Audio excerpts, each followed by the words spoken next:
Mag-house tour. Masak ako sa taas. Ano yung taas na rin?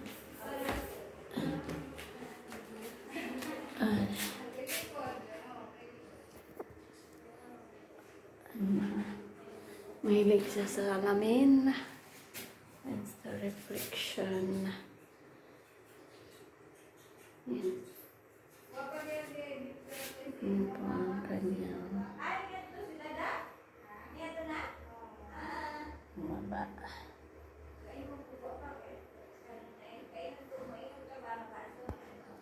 So,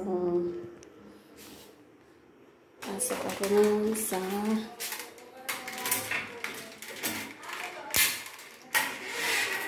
kanilang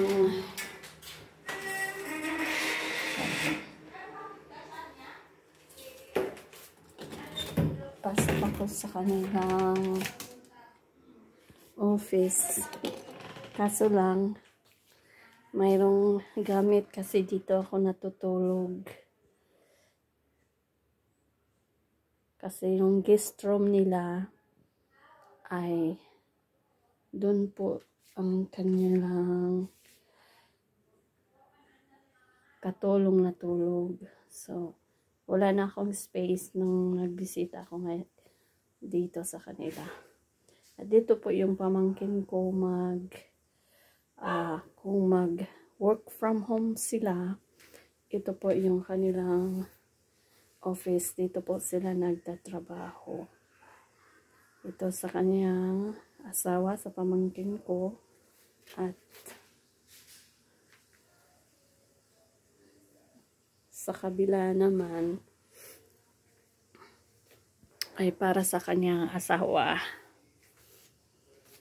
Dito naman silang dalawa nag-oopisina kapag kapag nag work from home sila. So,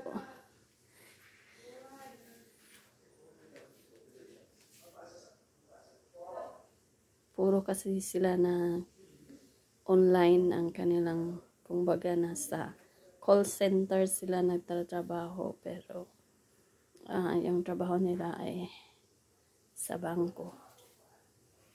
Kaya pwede sa bahay sila nagtatrabaho kasi online ang kanilang trabaho, pero ang yung opisina nila ay nandun talaga sa Taguig, sa Global.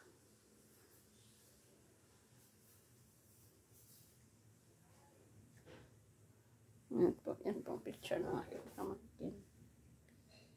Mahihain, ayaw magpakuha ng picture kasi wala daw siyang makeup.